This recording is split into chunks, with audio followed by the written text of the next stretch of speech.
Bienvenue dans ce nouvel épisode de livres par semaine, 10-15 minutes où je vous présente 3 lectures que j'ai pu faire. Aujourd'hui, je vais vous présenter 2 livres que j'ai lus, sponsorisés de certaine façon par ma bouquinerie, puisque c'est 2 livres que j'ai achetés dans cette bouquinerie, et je vous en parlerai d'un autre qui fait lien, voilà, je vous en parlerai parce que ça fait sens de vous en parler, mais je ne vous raconterai pas vraiment l'histoire. Le premier livre que je vais vous présenter, c'est le cas Edward Einstein de Laurence Sexic.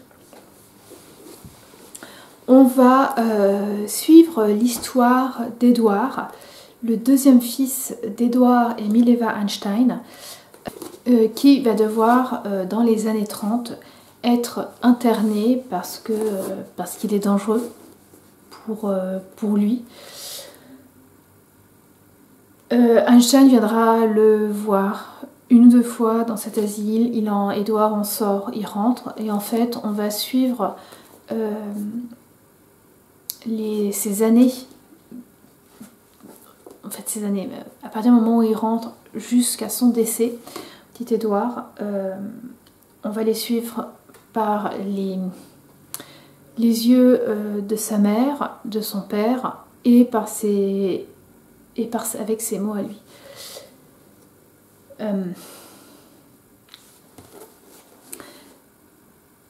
J'avais lu, je sais plus, je crois que c'était en début d'année ou fin d'année dernière, The Other Einstein, traduit, je crois que c'est sous le titre L'autre Einstein ou Madame Einstein, de Marie-Bénédicte, qui justement raconte l'histoire entre Mileva et Albert. J'ai eu un... Comment il s'appelle déjà, le prix Nobel, qui raconte l'histoire d'amour, en tout cas au début d'amour, entre Mileva et Albert, et qui montre aussi la place que Mileva a pu avoir, c'est pas sûr, mais que Mileva a pu avoir dans les découvertes d'Edward Einstein, puisqu'ils se sont rencontrés dans une école, quand ils étaient à l'école polytechnique de Zurich. Et on va pas se mentir, The Other Einstein ne présente pas Albert Einstein sous le meilleur jour.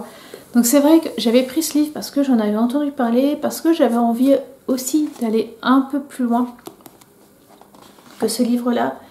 Mais j'avais, à cause de The Other Einstein, un petit a priori sur le pauvre Albert.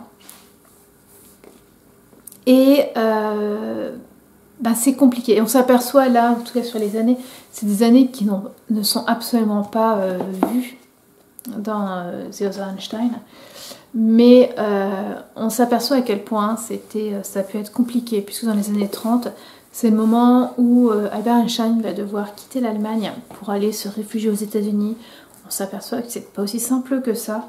On s'aperçoit que heureusement que Edward et sa mère habitaient en Suisse, parce que il est possible que dans les années 30, ils avaient été en Autriche ou en Allemagne, Edward aurait eu une vie sûrement beaucoup plus courte. On voit encore le lien qu'il y a dans cette famille, les liens qui plus ou moins distendus. On va suivre On va aussi rencontrer l'autre fils d'Edward Einstein.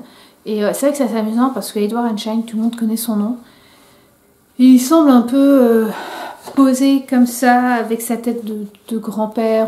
Voilà, il parle de la photo où il tire la langue.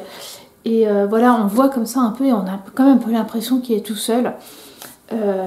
Et entre ces 2 livres, on voit qu'il y avait en fait toute une galaxie, mais que, on va pas se mentir, c'était lui, l'astre central, et il a un peu éclipsé tout le monde.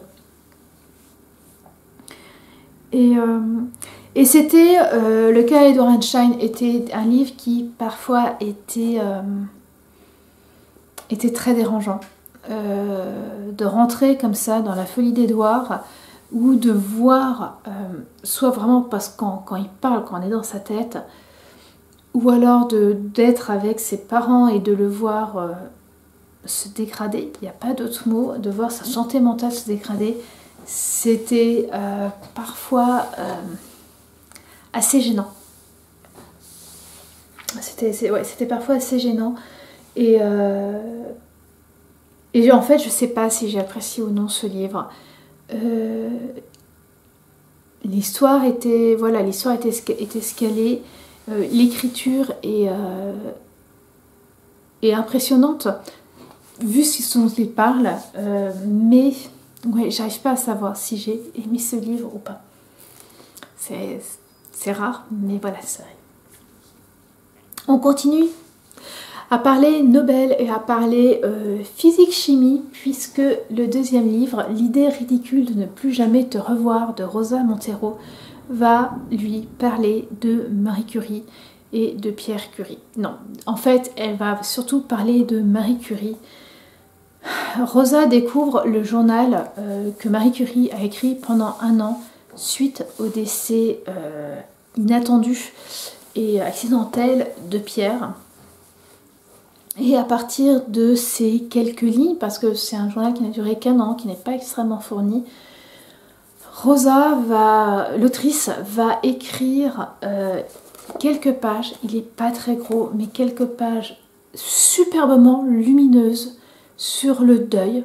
En fait, elle commence à écrire alors qu'elle-même a perdu son mari d'une maladie plus longue, enfin de façon... Elle s'y attendait beaucoup plus que Marie par rapport à Pierre. Et elle va, en fait, c'est à la fois une réflexion sur le deuil, mais aussi une biographie sur Marie Curie, une réflexion sur la place des filles, la place des femmes, sur plein de choses.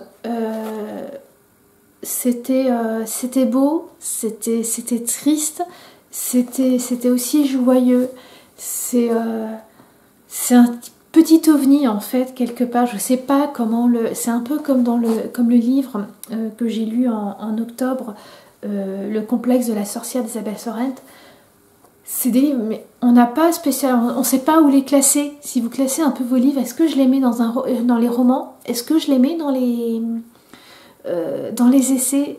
Je sais pas. Mais je sais que il y a de fortes chances pour que ce soit le livre que je vais préférer avoir lu en décembre. C'est un livre que je pense que je le relirai. Ouais. Non, c'est vraiment un petit livre qui était dérangeant. En fait, ces 2 livres étaient dérangeants, mais pas du tout de la même façon. En fait, ils sont dérangeants, lui, parce que il nous pose la question, le cas d'Edward Einstein, sur la schizophrénie, sur la santé mentale, aussi quelque part sur la place qu'on fait dans l'inconscient collectif à certaines personnes. Je pense à Edward Einstein, voilà, on l'a un peu mis sur un piédestal avec sa théorie de la relativité. Et encore. Là, entre ces 2 livres-là, voilà, on voit un peu l'homme qu'il y avait derrière cette théorie. On voit, il parle aussi assez rapidement dans le cas d'Edward Einstein de sa place dans la bombe atomique. Et ce point-là est intéressant. Dans l'idée ridicule de ne plus jamais te revoir, il est dérangeant dans le sens où là aussi Marie Curie, on l'a mis un peu sur un piédestal. On voit comment dire, on sait, quand on connaît un peu sa vie, le travail acharné qu'elle a mis pour découvrir la radioactivité. Et